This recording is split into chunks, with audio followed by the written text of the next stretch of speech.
Shine bright like Dialga. Shine bright. You picked Dialga over Diancie? Oh my god, I'm an idiot. Yeah, no. I didn't even think of Diancie because I was between Dialga and Carbink. That's because it's a mythical mon that is irrelevant. Oh, God. Whoa, folks. Welcome to another episode of the Sprites of Life podcast. I'm Lucas. I'm Chris. And I'm Don. And we are hoping you're going to have a great time with us today as we go back to the world of Pokemon and talk about a subject we like. First things foremost, how y'all doing today? Good? No, dude, getting through it, Lucas. Waiting for some of those terror raids to drop. I have done 0 of them because I still haven't beaten the Fair enough. All right. Don, how you been? All right. Doing a lot of work. Just sort of just day by day in it, playing a little Scarlet and Violet, playing some video games here and there. Getting ready for Tears of the Kingdom. Oh, it's going to be so good. Yeah. Excited about that. Still haven't played Engage yet. I'm like firmly now. I realize I was complaining about something the other day. I've firmly become like a Fire Emblem boomer, where I'm like, I don't like all this like side story and stuff like that. I want like a good linear story. I don't, and I really enjoyed Three Houses, but like I don't know. Maybe I'm just getting old. I don't want to meet these kids and their emotional problems. Yeah. I'm just like I was like, this ain't no Path of Radiance, or like that. This ain't no, like, I mean, what you guys know me, you know how I am about, it's not like I'm anti-anime, I'm like, I talk about how I'm not a weeb because I don't watch, like, no animes, and at the same time, like, oh, you've never played, like, Thracia 776, a Fire Emblem game that only has, like, that doesn't have an English translation? I just play old Fire Emblems and then whine about the new ones, so, like, I guess I'm officially, like, an old man. Very excited about Pikmin 4. Yeah, no, we got to... I'll write the episode myself if I have to for Pikmin 4. Oh, God. Pikmin 4, Metroid Prime. So remastered. good, so good. We're jumping ahead with, like, things we're excited about, but by the time this goes out, the direct will have been out. It'll be fine. Today's episode, we are going back to Pokemon. We're not really talking about, like, a game or a series this time. We kind of want to talk about, well... are any of you, like, the weird collector types? Like, you're not, like... the weirdos who collect an entire shiny decks, right? They're not. I like the idea, and I enjoy doing some shiny hunting. From a competitive standpoint, it's mainly just for like, it's like how when I play Dark Souls, fashion is the most important stat, Drip is everything. And it's kind of like that with shiny Pokemon. But just for fun, I will do some shiny hunting, mainly just as a side thing. No, drip is life. I get it. Well, you can't call our audience weird. So today we are going to be talking about Pokemon, but specifically shinies, because they are a big part of the community. Every Pokemon has a different color variation, but in nature, you see that too. And the different colors can mean different things. You can get completely absurd colorations in animals that you would never see in the wild because they couldn't survive, but then again, you also see colorations that make them even better at survival than they normally would. And it's cool to take a look and see that. And I think that Pokemon, this is one of those times I think Pokemon did it on accident most of the time. Like, it's one of those things where, like, Pokemon didn't, like, they thought it through when they put Stonehenge and Galar. I don't know if they thought this through. They just kind of, slapped a color on it and hoped for the best. But who can? Well, if I remember right, when they introduced Shinies in Gen 2, the first 2 gens of Shinies were, I think they were kind of, like, randomly generated almost. Oh, okay. So, if I could be wrong here, but if I remember right, the first 2, because if you look at the first 2 gens of Shinies, it's kind of, like, extra random. And some Pokemon just really lucked out, like Umbreon. I think it was mainly like palette inversions and stuff like that, or they just sort of randomized the color palette. And some Pokemons like Umbreon and obviously the red Ninetales, the red Gyarados, obviously were kind of like big winners. Maybe they picked Gyarados and Butterfree given pre-existing things, but and then Vaporeon was sad. Charizard got a retcon. I believe Gen 2 Charizard was like purple. Yeah. And then they made it like black, and then they made it extra cool looking with like shiny G-Max Charizard. Honestly, regardless of my general Dynamax opinions, I think it looks pretty sick. It's a giant death dragon. It's pretty sick. So before we get too deep into biology and pigmentation, by the time this goes out, again, we just watched the Super Bowl this weekend. I gotta ask, Chris, what on God's green earth is the Pikachu play? So the Super Bowl champions, Kansas City Chiefs, have a play in their playbook because their quarterback, MVP quarterback Patrick Mahomes, is a Pokemon fan. It is called the Pikachu formation, and they actually ran it during the Super Bowl. Get out of here! It is the most ridiculous looking play you will ever see because they have the offensive linemen lined up, and then Mahomes is standing there, and the skill players run in a circle around him and then quickly break, get into formation, and quick snap the ball. They actually got a touchdown on it, I think I can't remember if it was in the playoffs or not, but they have scored using that play this year. That's insane. It's basically quick attack. Let's be real. That's awesome, though. That's so. I mean, I love that being a nerd is cool now. I know there's so many people who are like, "Oh no, we had to suffer to be a nerd. They're too pretty." No, shut up. I think everyone needs to be more miserable. No, there was the play. It's fun. Like, there's a lot of athletes now who are like very open to about their like Jamal Williams, running back for the Lions. He had a lot of he's a video of him's been going around a lot of where like he has in an interview he's like, why are y'all talking to me? I just want to go home and play Pokemon. Oh, and the guy said Pokemon, and he called him out. Yeah. I respected that a lot. I think I sent you that link, maybe. Anytime my coworkers bring up football, I'm like, y'all know this player? He likes Pokemon. Y'all know this player? He likes Pokemon. And they're like, oh my God, he even turned this into Pokemon. I was like, you're darn right. Well, Robert Whitaker, big UFC fan, myself being former middleweight champion, plays RuneScape. I learned. So I would be funny. That would be hilarious. Be like, you know how everyone gets their song when they're walking in. His is just like the sea shanty song from RuneScape. Dude, Sea Shanty 2 is Sea Shanty 2 is a banger. It's why you should walk out on it. Like, how are you gonna? But I'll just say, everyone being open about their nerdiness is a good thing for the world. Everyone enjoy what you want to enjoy and just have fun with Now, it. I will say, Don, I had science news, but you sent us science news that just seems to match pretty perfectly. Oh, you're talking about the golden largemouth. Yeah, that dude in Virginia who caught a golden largemouth bass. Yeah, so we're gonna go more into it in a little bit, but I'm sure we'll talk about like albinism and like melanism and leucistism, which are kind of like the main various color sort of morphs, I guess you would say, or like genetic aberrations in color. But the golden largemouth, and I think not too long ago there was a golden crappie or white perch or whatever your regional dialect for the fish is as well. And it's an example of xanthism, which is where the yellow color pigment is the one pigment that retains, as opposed to like we'll get more into it later, but like, with albinism, there's no pigment, but with xanthism, there's yellow pigment.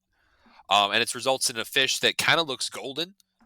If you guys want to as well, look up a golden crappie, crappie, that was caught not too long ago as well, and that's like another very like sort of stunning fish. That's like sort of a cool, very very, very like rare, but a very cool, it kind of looks like a genetic phenomenon. It kind of looks like a big goldfish. I don't mean to be that guy who's like always into Magikarps, but like that legit looks like a Magikarp. There's also the Cabria, which is also called the leopard grouper, and it's like a Pacific. I've caught them while spearfishing in Baja before, and they have a variant of them that is golden as well. That honestly looks like a giant goldfish.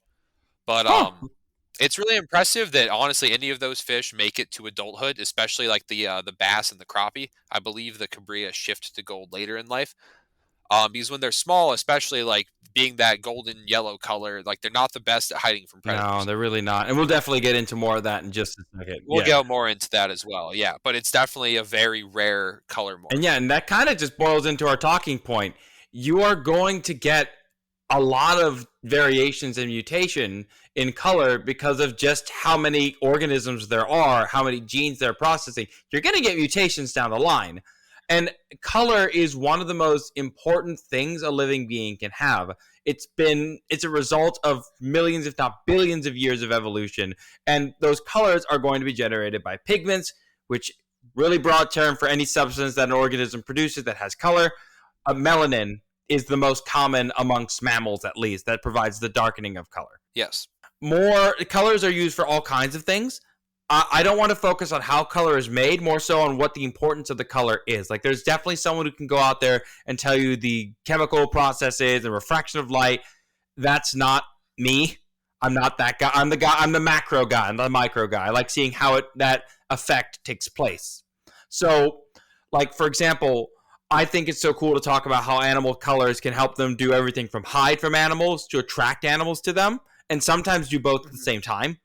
I love how some colors help regulate temperature. I love how some colors are capable of making sure that you're warmer or you're colder. It's so cool to see that just the slight change in pigment can do so much. Now, of course, your pigment is going to be determined by genetics, and like any genetic code, they are subject to mutation or congenital disease. The most common that we are familiar with, pulp culturized, is albinism. And this is where your pigments just don't work. Like you don't have them. You are left with a skin that just has white-ish, and the reason your eyes turn red with albinism is because with no pigments in your eyes, all you have are the blood vessels, and that's why it gets pink. Melanism is my favorite, and it's not talked about. It's when you have an overproduction of melanin, and instead of turning white, you get dark or completely black. And this is where panthers come from. Here is my The Black Panther. Black Panther. Here's my tangent. There's no such thing as a panther as an actual species at all. So Panthera is like, is it the genus, the group genus for like Yes. jaguars? Panthera, yeah. Leopards. Panthera is also where lions are too. The big cats. It's big cats that can roar. So lions, tigers, leopards, jaguars. That's their group. Yes. When a puma, a jaguar, or a leopard gets melanism, they go completely black in color, or at least mostly black in color. That's where the idea of a panther comes from. It says, oh, it's not a species. It's just the name people have been calling a cat that's all black in color. And we also have the Florida panther, which is really like a subspecies of the North American. Yeah, they're all pumas. It's all pumas. So in the Jungle Book, is Bagheera a leopard? He's in India, so leopard. He would be a leopard, yes. He's a leopard. Okay. The Black Panther would technically be a black leopard too, so it doesn't make him any less awesome. Black Panther is an awesome character in comics and movies, but still, it's technically a leopard. Still awesome, but it's a leopard. It's wrong. Now, of course, there are different ones as well, like you mentioned, leucistic. I believe that's where just the pigment, or only the white pigments are like coming off. Yes, and it's different than albino. A lot of leucistic animals will have tend to have blue eyes or black eyes. And like a big leucistic animal you see is that kind of gets like some press sometimes is alligators. And albino alligators are even still in like captivity are still pretty rare. And a lot of white alligators are actually leucistic. The South Carolina Aquarium used to have one named Alabaster that passed away in 2019. He was a fan favorite. I think the Georgia Aquarium still has them too. I know Gatorland has a couple, and I think the Alligator Farm in St. Augustine has some. I think we should just take them away from Gatorland, to be honest with you. I'll be honest, I don't like the signage at Gatorland. They hillbillied it up and got rid of any possible learning you could have to appease the redneck crowd. And I'm like, you could have taught the rednecks, right? Alligator Farms in St. Augustine does do some good education. I like them a lot. St. Augustine? No, yeah, you're right. That place is awesome. Yeah. If anyone gets a chance, this is a shout out. St. Augustine Alligator Farm. It's sick. They have Gary. They have every crocodilian. Why don't more people go there? Yeah, it's sick. A good way to tell the difference between leucistic and albino with most animals is to look at the eyes. Like I said, they'll typically be blue or black instead of the pink. And that's a good way to tell the difference between a albino and a leucistic animal. I'll say, Lucas, you talked about how rare it was. So the South Carolina Aquarium in the Remembering Alabaster article said that there are estimated 50 alligators in the world that look like alabaster. Oh, did you know that there was a movie called Albino Alligator from 1996? Oh no. Is this like Sci-Fi Channel original? Guess who directed it? James Gunn. Do you want to guess, Chris? Give me a hint. They're canceled now. I looked it up. It's Kevin Spacey. Oh, it's Kevin Spacey. No. Oh, we should have. He deserved to be canceled. Well, also it made. I kind of want to watch this movie because I'm kind of curious reading the plot. It seems like a robbery in New Orleans, and I'm assuming maybe they tried to rob an albino alligator. It had a $6 million budget and it made $300,000. So I don't think it did too well. That is terrible. I kind of want to watch it, though, to be No, honest. I'm very. don't do it. It sounds. I need to know what kind of He's bad it canceled is. for a reason. Don't give him the. I know. Well, I mean, I'll pirate it, but like, I want to see. Yeah. Is there an albino alligator in it? There were 51, and then the movie came out. That's the important question. All right. Now, the reason that having these conditions, your melanism, your leucistic, your any of that, it's a major problem for a lot of animals. Wait. Can I tell a fun side fact about why the xanthism? Oh yeah, go ahead. I would always. Yeah, so xanthism is predominantly yellow, and I learned what xanthism was. Shout out to Dark Souls. I was at a bar trivia night, and it was xanthism. Like the bar question was like, xanthism is the predominance of like this color. And shout out to the Xanthos crown to any Dark Souls 2 fans. It's the giant yellow headdress thing that people wear. And that was my hint.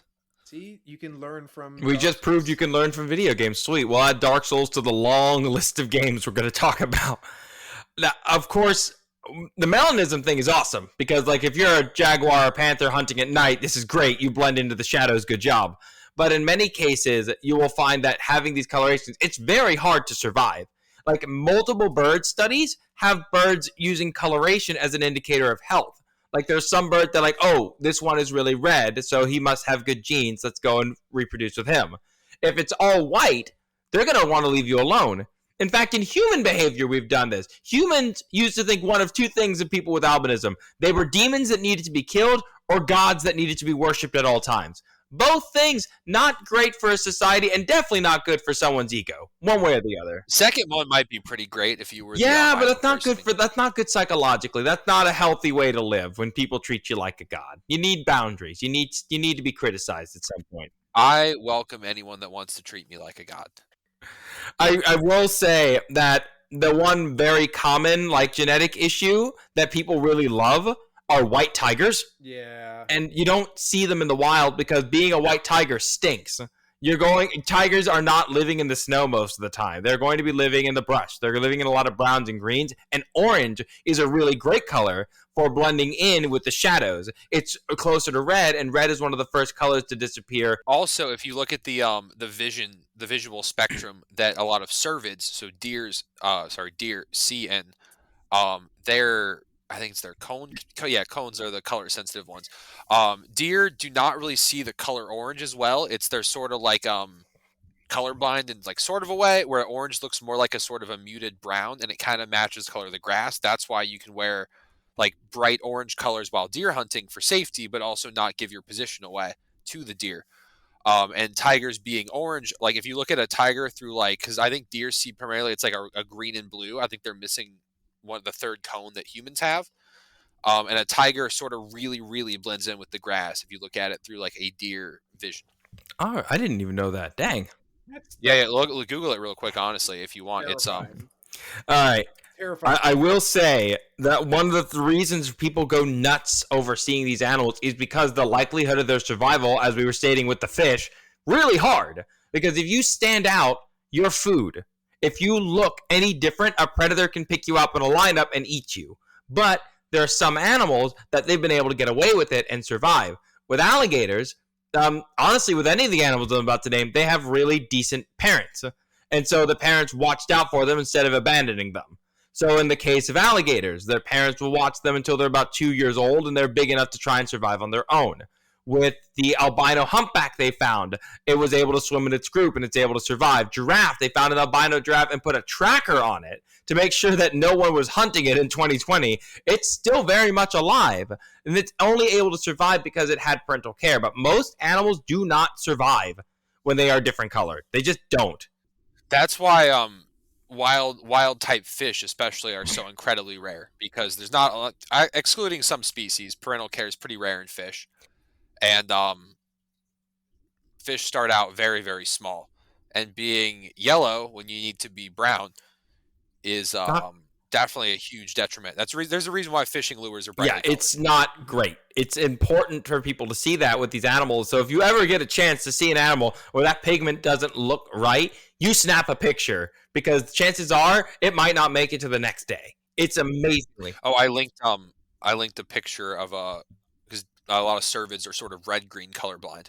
So I linked one in the chat on the channel if you two want to click I on clicked on it. Whoa! I don't. Oh, that is. I don't want to be a deer. I do not want to be a deer. You don't want to be red-green colorblind either. We're tigers. That is not okay. I'm seeing how a deer sees, and y'all. Oh no, that tiger blends in. Yeah, I believe pigs have this. Pigs have a similar visual style. Yeah. All right, Chris. We went a little Lucas and Don heavy, but we're Oh no, the what I was gonna say is, you're talking about how the brightly colored makes you stick out, and that's not so good for your survival. I mean, think about how all the shiny hunters react when you see one pop up in the overworld. Now imagine instead of catching it to keep it alive and be your friend, you're going to eat it.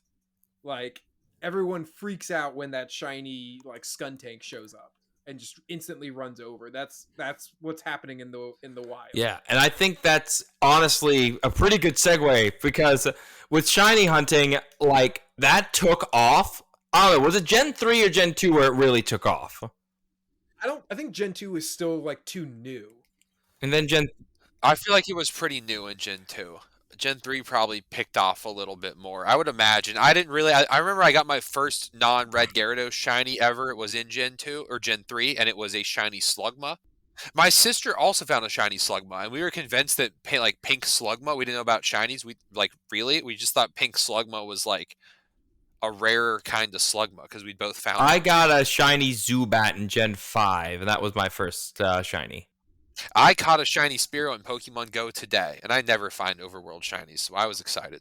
Gen 4 might have actually been when shiny hunting like really kicked off, because that was when they introduced the first way to increase your chances of getting which shiny. is an excellent. Yeah, they made it much easier. That's an excellent talking point, because those of you who are shiny hunting know full well that without your charms and your sandwiches and your save techniques, this would be a nightmare. There's a 1 in 4,096 chance in the current game to catch them. And that's lower than what it used to Yeah, this is them nerfing it. Now, or you just play Pokemon Go on Community Day. Shut up. That's how I get my. There's another path to shinies that some would consider unnatural. We don't talk about them. You get out of here. This is a respectable business. Excuse me while we pirate this Kevin Spacey film so he doesn't get any money. But if you use the sandwiches and the charms and the mass outbreaks, you get down to a 1 in 500 chance. So that's a way to spend your Saturday. Doing that. Yeah. Honestly, when I get a shiny Pokemon, I usually just save it and trade it for like statted out Pokemon that someone else trained, because for me, I'd rather have a battle ready Pokemon than a shiny Pokemon. So in Pokemon, like obviously they make it hard for you to find because, well, it's a challenge. You find when they're rare. If you were taking the games as real, like if you're taking it as real world, the reason you wouldn't find them is probably because most shinies would be eaten or killed before they even reach level 2, because they're just, they're easily spotted. I mean, if anyone's just looked at a list of the shinies and I wonder how the Geodude got found. It's bright gold on a mountain. It probably got mined with a pickaxe like before it even reached level 5. Yo, what's that nacho cheese rock? Yeah. I'm sorry. I'm just scrolling down. My god, I'm just remembering, you do horde battles and you'd find a shiny Geodude, and then the other 4 would just magnitude his ass before you could do anything about it. Yeah, not fun. Oh god, I mean look at Nuzleaf. Like a bright orange mask just standing out there. Look at Routes. Look at any of them. Just scroll through. Most of these Pokemon would be dead on arrival because they would just be stuck out and easily seen. Weirdly enough, the ones that would survive would be the ones that look like barely have changed. And we'll be talking about them in just a moment. But it's so weird. I love it to death, but it's still fun and weird that in the game, it's nope, they would completely be dead. That's why it's rare to find them. I like it. I mean, let's be honest. If someone found a shiny Lopunny, good chance they'll just catch it and keep it. They're not going to let it go. Mm-hmm. I'm trying to figure out why water Pokemon. Oh no, we'll get to that dumbness. On the note of pink, though, it really is no, pink water types are Why did they do that? I think it was like the early version. I think it was like however they did the palette swap thing for the first 2 gens, and that just set a precedent. They're just like, these are already like, we're just running with I mean, I it. guess being pink or red as a water type isn't the worst thing. I mean, you see a lot of deep sea animals are red because the color red does filter out, and it's sort of like it's better than like being black for like super deep water because you have less of a silhouette. But then you have the ones that are purple, and that's like the complete opposite end of the light spectrum. That's the last thing to disappear. Yeah. It's really, which those are the ones that make sense of dying. And I guess a deep sea Gyarados would be pretty metal. But it's still one of those things where I know they didn't mean to do it. They weren't thinking about biology. They were thinking about gameplay mechanics and just ways to make you catch more Pokemon and get more hours in their game. But I still think it's such a cool talking point of like, yeah, no, this is what it would be like to shiny hunt in the real world. You'd be having to deal with these guys all day. Just find them randomly. How the heck did you survive? Golden Cricketune. Oh well, Pokeball catch it. It's cool. I was speaking of the pink ones, I'm thinking of a bright pink Mudkip trying to. Oh, He could be in the mud. Yeah, I get. How did the blue milk tank not get taken out? It's domestic. It's a domestic animal. Yes, that's that blue. Yeah, still, like I've seen plenty of mammal disown their children, and not even the human ones. It's not great. Humans grow it for blueberry milk. Yeah.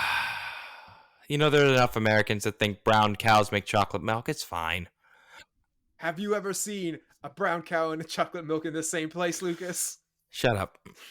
I will. Okay, normally I hate Tropius, but I like that its shiny is like greener and thus gives it more access to like photosynthesizing.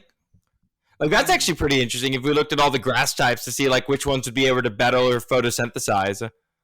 Like, oh no, Trevenant's is great. Oh my god. Yeah, that's what I said. Tropius is kind of like, so it's lighter colored. I feel like, would that not reflect more sunlight? I feel like that richer green is a better color. Yeah, again, I'm trying to like Snivy might be a better photosynthesizer if you pull that one up. Snivy's a lot darker, is a little bit that darker one. It's weird. Shout out to Embor though, Blue Flames, metal as heck. Well, Tangrowth is green instead of blue, so shout out to him. Yeah, no. I like a lot of you talked about how like a lot of the water ones go pink. A lot of the fire ones kind of go blue or purpley because if you think of like as fire gets hotter, it kind of goes that direction on the color spectrum.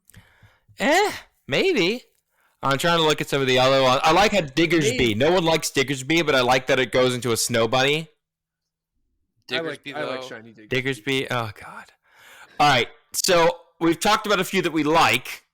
Let's talk about ones that need to change. Let's start with Garchomp.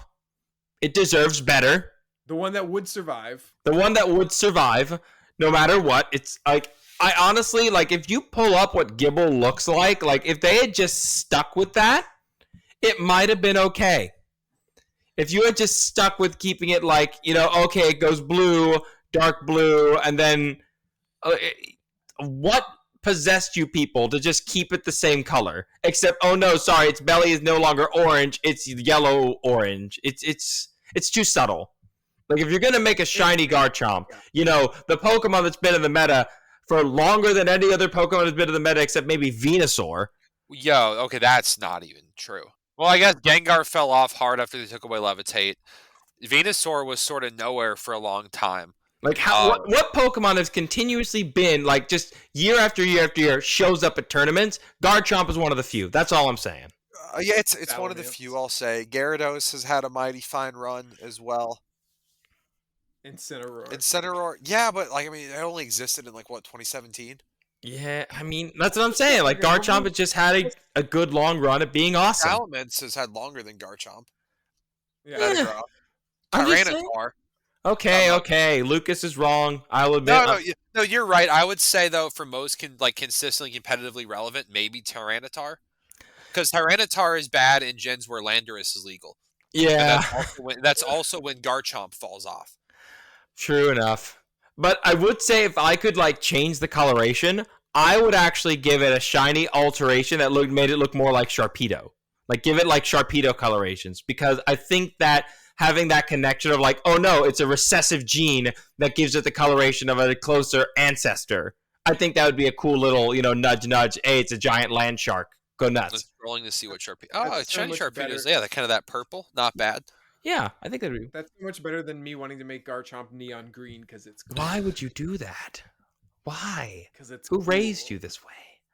All right. I mean, I think it would look cool that way, just because that's that connection to sharks, and I think it would be really cool to have to finally acknowledge yes, it is a land shark. Let it look more. Let it exist more as a shark than as a weird dragon. It's cool. I wish they acknowledged this more as just a shark. I love this thing so much. Now, let your shark flag fly. Wailord and Wailord and Gengar, I think they both should be white. Okay. Oh, like white whale. Yeah, I dig. White whale or the albino humpback that they found, or whatever reason you want. Your lungs with blood and thunder. Oh, why am I not surprised you know that book? Oh, you're surprised I've read Moby Dick, honestly? Why am I not? No, I should not be surprised at all. I'm sure you listen to that thing as your gym song. To the last, I stab it at thee as you do crunches. I'll never forget about I love the Futurama episode with the space whale, and she's like, I stab at thee, and then the whale just still there. And she's like, do you not know I'm stabbing at thee? Now for Gengar. Shiny Mega Gengar, they changed it up and made it sick. That's what really bothers me with Gengar. They should just retroactively change Gengar. Change it to white, because honestly, when you saw a white Gengar Mega Evolve back in the day, that was scary. I didn't want to fight that. It was terrifying in a Pokken tournament. Oh my gosh. Yeah, that final move in Pokken was amazing and horrifying. And I wish Pokken would pop back off again. We need Pokken 2. Yeah. We're never. I want Pokken 2. All right. Now, the last one, one of the last ones I wanted to talk about is because we kind of made fun of it, in episode 1. Spidops is bad. It's bad stats, bad shiny. And the only thing good about it is it's the only arachnid with 8 limbs. But it's just. I will say, looking at our notes, we do not like the shinies in the Paldea region. No, I found them pretty underwhelming. I've complained about. I already complained before about Backscout. A lot of the shinies just have a tiny color change. Yeah, it's not. I mean, okay, Spidops looks like the henchman for a low tier villain in a DC comic, when he's shiny. Yeah. At least make him brown. You know what I like about Dreadnought? Dreadnought's shiny looks closer to what an actual snapping turtle looks like. I think that's awesome. They gave it that greener color, a little bit of red, kind of reminds me of the sliders. I think that's a nice little nudge they could take. Instead of just making a fantasy color, be like, hey, this is what it would look closer like in a live, and that's awesome. Just make it brown. Hey, if you had made it brown, it would have been better. Instead, you went purple V, and that's just wrong. Hang on, didn't we already make fun of Scovillain? I talked about how it just has jeans on. Yes, I wanted to say how I could make Scovillain. Okay, that's more positive. Let's bring some positivity to the world. So I do think that the overall design may have been I get what they were doing with the different colored peppers, but I think that kind of blew the chance they had with a cool shiny, because the bell peppers and other peppers in general, but it's easiest to point to bell peppers as the example. They're all the different colors. They're all the same kind of pepper. It's just where they are in their ripening stage. Green is the least ripe, red is the most ripe. And I think that the shiny aspect of it would have been a good chance to bring in a lot of fun with the changing ripeness of the peppers. They don't have orange in there, that would have been cool. But if you want to go a different route, they could make it orange for habanero peppers, or a really, really I'm gonna burn your face off bright red, and it's just kind of very the pepper color is just very muted, and it made me sad. Yeah, it's not 100. I'll be honest. I'm seeing in the most Cruel Edge and Armor Rouge, I forget that they have shinies. You saw I put them on the list. Yeah, I did. Do they even have do they have? I've never seen their shinies. It's just their eyes.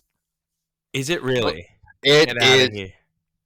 Get out of here. Get out of here. Look them up. It's their eyes are bluer. And they could have done a color swap. They could have made their flames a different color. I feel like it's such a wasted potential of a shiny. Hang on, I'm trying to look at this. For such cool Pokemon. What the heck? It's just blue? It's trash. It's just blue. That's garbage. Yeah. Who did this? This is idiotic. I'm sorry, the man, it has blue eyes. That's it? Did y'all run? I'm sorry. Y'all didn't have time to make the game run less like a PowerPoint, but y'all had time to put blue in the eyes? Like, I'm going to put this anger aside. All right. So let's be positive. And let's talk about some awesome shinies. Not just ones we like, but some that like reference stuff and are just amazing beyond all reason. And shout out to Palisand. Palisand. Sand castles in the sand. Just evil sandcastles in the sand, though. Like, I love how, like, oh yeah, no, this thing like brainwashes you and eats your soul. It's great. Just hang out on the beach. Yeah, don't pick up that shovel, kids. That'd be really fun to make like Pokemon PSAs of like random things like, hey kids, you see that shovel on the beach? Don't. You'll be hypnotized and get killed. Hey, don't end up in that woods, or you'll turn into a tree stump and kill everybody else. It's only if you die. Only if you die. Don't die in the woods. Don't die. Oh, thank God. He only died right outside of the woods. He's fine. He'll be okay. But the reason I love the Palisand is because the black Palisand, it's the same as you find on volcanic islands, and there are specific beaches in Hawaii that are famous for having that black sand. It's made from volcanic material, so it makes sense that you would have shinies that are that darker volcanic color because it's a rarer kind of sand. The other one I really like is Scizor, because it's kind of like the panther of the Pokemon Wow, world. green shiny fan. I don't know how I feel about this. Look, hear me out, though. I like the idea of a Scizor that is now even more dangerous to fight in the forests. Like, think about it. Like, this thing can blend in perfectly with the trees now and then give you the clamps. Well, what's Scizor's main prey, though? Because what if the prey is, like, red-green colorblind like a tiger's prey? I mean, I feel like its prey is just trees, right? I feel like it's just a giant bug eating sap. Is it? I feel like Scizor would eat meat. Maybe he just eats sap. Heracross likes sap. Heracross likes sap, too. I don't see them, like... I guess they can cut logs. Maybe they're eating bug types.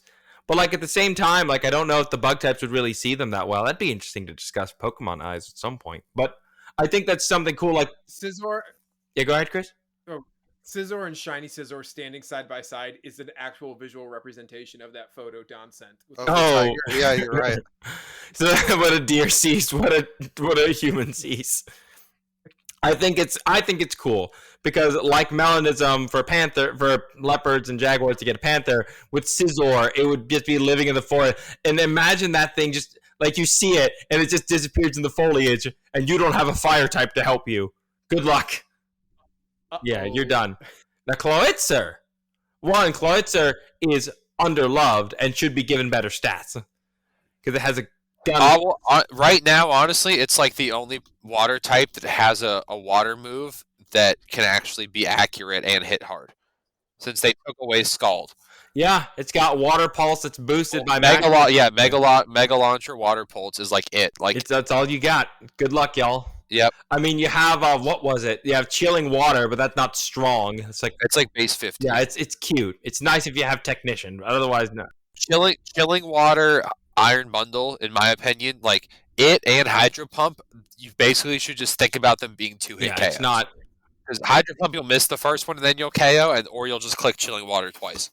But I think Klutzer is a cool shiny because, kind of like Dreadnought, it becomes the colors of an actual pistol shrimp. It comes bright reds and blues, and it's so vibrant. I think this one they actually... I really like shiny. They chose really well for this one. I really appreciate the hard work they put into that one. Although it does have me thinking, what's Delmize? Sorry, I just trying to remind it like the... Delmize is, I think, like red and white and stuff. Yeah, I'm trying to find where did I... Yeah, I'm looking at it right now. Yeah, it's red. The seaweed is red, and there are red kelp and red macroalgae, so it's not too much of a stretch. Yeah, no, I like it. It's like Red Tide. Oh, I would get a shiny and name it Red Tide. I wish Delmize was in this game. It'd be very fun with Terra types. Hey, Steelworker plus Terra Steel. Get wrecked. But are there any other ones? Because that's my list. I live a bunch. So yeah, mine, and this is more of just a couple. I put a couple on here. I just really like Shiny Chandelure. I just think it looks really good. Yeah. The orange and black, it's very Halloween sort of colors. I think the same goes out for like Pumpkaboo and like that whole lot. They all look like they got the purple color for the Halloween, and it looks phenomenal. Yeah, but I think the like the white with the sort of pinkish magenta maybe eyes and the orange flames looks really good. So Chandelure, I'm a big fan. Another Pokemon that's really been like, it was in its debut generation. I don't think we've had it in the game since, other than Snap, is Minior. Oh, that is a good one. Are you familiar with shiny Minior? Doesn't it like have? Isn't it all black? It's all black with like the colors of the other Minior as like little specks all over its body. Oh, I see. Yeah, it's beautiful. Really, Yeah, really shiny Minior I think is really cool, and outside of any lore reasons, I just like it a lot. And then also another shiny I think is a sort of underappreciated in terms, because like the shiny legendaries, you get into some interesting stuff. Like shiny Groudon and Kyogre are fine. Their primal forms just look kind of cool because it's like black with the glowing gold and stuff. Same with like shiny Rayquaza. But then you look at like Lunala and it's like this red and this yellow. And I feel like it really works because it conjures like ideas of like Blood Moon and stuff like that. I don't like shiny Solgaleo because it's also the same sort of red, but I feel like it doesn't have that extra sort of punch to it. It's a Hawaiian punch. It does have the Hawaiian punch. But I really like shiny Lunala as well. Actually, I'm looking at the Ultra Beast as well. Shiny Pheromosa just has like basically fancy clothes. Like, am I wrong? I mean, Is it not wearing like? It looks like it's wearing like nice high-waisted pants. oh, it looks like every girl in Florida when it's like 40 degrees outside. Yes, that's basically Pheromosa. And then like the other Ultra Beasts and stuff are fine, but I really like shiny Lunala. Okay, shout out to Buzzwall for looking like Bane, like having the venom. The glowing gold or the glowing green. Yeah. Yeah.